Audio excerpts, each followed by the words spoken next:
नमस्कार दोस्तों, RO filter support में आपका स्वागत है। तो आज हम अपने वाटर प्यूरीफायर का जो टीडीएस होता है तो उसके बारे में डिस्कस करने वाले हैं। तो हमारा मेन इशू क्या है कि आरओ वाटर प्यूरीफायर का टीडीएस सेट करने के बाद 2-3 दिन बाद में या 1-2 घंटे बाद में कम हो जाता है। समझो आपने 80 टीडीएस सेट किया है, तो अगर 2-3 घंटे बाद अगर आप देखोगे या 2-3 बाद देखोगे तो उसका 10-15 या 15-20, 30-25 इतना भी टीडीएस कम हो जाता है, मतलब इतने तक टीडीएस कम हो जाता है। तो इसका कारण क्या हो सकता है? इसके कारण बहुत है, 4-5-6 कारण उसके हैं। तो उसमें से जो इम्पोर्टेंट है वही हम उसकी इशू देखेंगे कि मेन रीज़न है इनपुट वाटर टीडीएस। मतलब हमारे वाटर प्यूरीफायर को जो हम इनपुट वाटर देते हैं उसके टीडीएस में वेरिएशन आना। कभी कभी क्या होता है कि हमारे टंकी में बोर का वाटर होता है, बोर का पानी होता है, तो उसका टीडीएस अलग होता है। कभी कभी क्या होता है, नदी का पानी होता है, उसका टीडीएस अलग होता है। कभी कभी क्या होता है, तालाब का पानी होता है, तो उसका टीडीएस अलग होता है। मतलब हम जो वाटर प्यूरीफायर को पानी दे रहे हैं उसका सोर्स अगर हर दिन चेंज होता है, हर दिन बदलता है, हर हफ्ते बदलता है, तो हमारे आरओ वाटर प्यूरीफायर का टीडीएस एक्सचेंज होगा या कम होगा, कम होता जाएगा। तो पहला कारण तो ये हो गया। पहले आपको क्या करना है कि उसका इनपुट वाटर जो है एक ही सोर्स रखना है। अगर बोर का पानी दे रहे हैं, बोर का ही देने का। अगर नहर का पानी दे रहे हैं, नहर का ही देने का।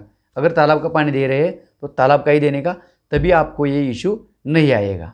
ये हो गया पहला पॉइंट। कभी कभी क्या होता है, बूस्टर पंप का वाइब्रेशन जो हमारे पूरे मशीन को हिला देता है, बहुत वाइब्रेशन मारता है। अगर घटिया कंपनी का बूस्टर पंप होगा तो हम चालू करते ही क्या होता है, उसका दर इस तरह से, मतलब जो वाइब्रेशन होता है, बहुत वाइब्रेशन होता है। उसकी वजह से क्या होता है, हमारा जो टीडीएस रजिस्टर होता है उसका जो अंदर का सेटिंग होता है वो हिल जाता है या टाइट हो जाता है, घूमता है।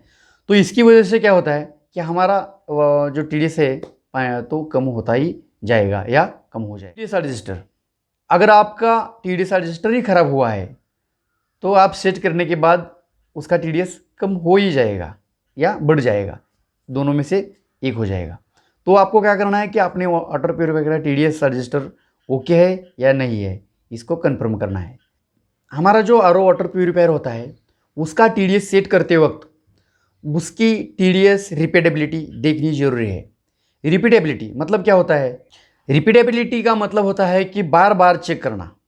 मतलब एक अमाउंट हम अगर 5 बार चेक करें तो वही दिखानी चाहिए।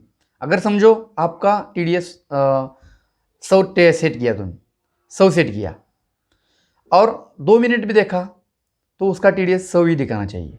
3 मिनट में देखा उसका टीडीएस 100 ही दिखाना चाहिए। 4 मिनट में देखा उसका टीडीएस 100 ही दिखाना चाहिए।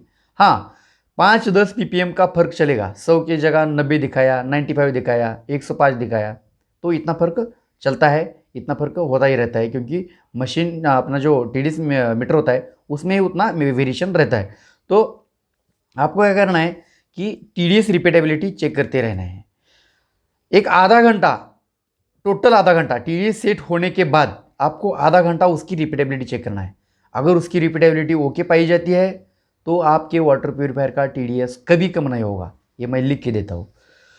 तो आज हमने ये 4 पॉइंट डिस्कस किए, ये आपके लिए महत्वपूर्ण हो सकते हैं। अगर ये 4 पॉइंट आप वाटर प्यूरीफायर पे आप लागू करते हैं या उसके ऊपर उसके बारे में एनालिसिस करते हैं तो आपको ये इशू कभी नहीं होगा कि आपने वाटर प्यूरीफायर का टीडीएस कम हो रहा है या ज़्यादा हो रहा है। तो दोस्तों आज के लिए इतना ही, मिलते हैं अगले वीडियो में, तब तक के लिए थैंक यू।